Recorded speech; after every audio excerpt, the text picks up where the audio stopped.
নমস্কাৰ জনাইছো সকলোকে আৰু সকলোকে মোৰ চেনেলৰ অন্য এটি ভিডিঅ'লৈ স্বাগতম জনাইছো আৰু আজি এটা নতুন ভিডিঅ'লৈ আহিছো। ভিডিঅ'টোত একো খোৱা বোৱা হেনেকুৱা নহয়। এয়া মই দেখিছে দুটা ব্লাউজৰ পিচ লৈছো।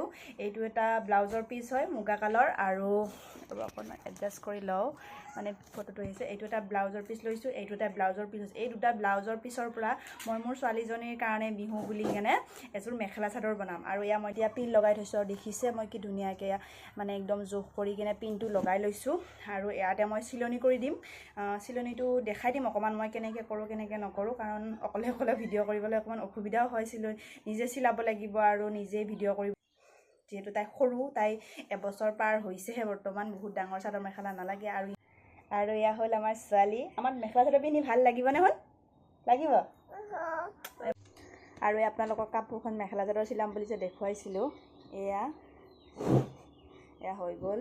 এয়া মই ধুনীয়াকৈ চিলাই দিছোঁ, দেখিছে নহয়। আৰু এয়া তলৰ পটিটো ইফালে দিছোঁ, ধুনীয়া ডাঠ কৰি দিছোঁ। চাওক, এক পাত্তা নহয় কিন্তু। এয়া এইটো চাইডত ধৰিছোঁ, এইটো চাইডত ধৰিছোঁ। ভালকৈ চাওক, ধুনীয়াকৈ পেটিকোট যিহেতু নিপিন্ধিব সৰু ল'ৰা ছোৱালী, কেনেকৈ পেটিকোট পিন্ধাম। আৰু এইখন চিলাওঁতে মই ধুনীয়াকৈ সমান কৰি চিলাইছোঁ, আপোনালোকে দেখিছে।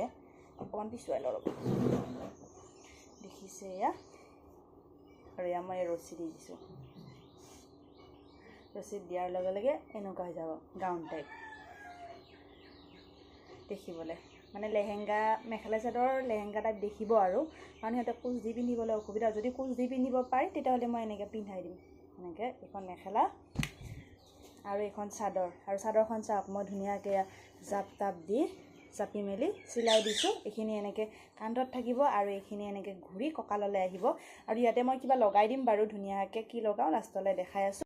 আৰু এইযোৰ হ'ল আমাৰ সোণৰ ফাইনেল মেখেলা চাদৰযোৰ। আৰু এই দেখিছে মই কাষত কি লগাই দিছোঁ, আপোনালোকে তাক মই পূৰা কমপ্লিট পিন্ধাই কিনে দেখুৱাম। লগতে হ'ল এইডাল তাই ঢোলবিৰি, যিহেতু বিহু, এইডাল হ'ল জোনবিৰি, আৰু এইটো হ'ল গগনা, আৰু লগতে হ'ল মুঠিখাৰু। আৰু বিহুৰ সম্পূৰ্ণ লুকটো মই পিছৰ ভিডিঅ'ত দেখুৱাই আছোঁ। বাকী কাপোৰযোৰ কেনেকুৱা লাগিছে জনাব, যিহেতু মই নিজে মানে ডিজাইন কৰিছোঁ, নিজে বনাইছোঁ কাপোৰযোৰ মোৰ ছোৱালীজনীৰ কাৰণে। তাই 2 বছৰ যিহেতু হোৱাই নাই এতিয়ালৈ, এবাৰ তাই ছেকেণ্ড বিহু হয়, মানে ছেকেণ্ড টাইম বিহু। আৰু তাই বৰ্তমান 14 মাহ চলি আছে। বাকী কাপোৰযোৰ কেনেকুৱা লাগিছে কমেণ্ট কৰি জনাব।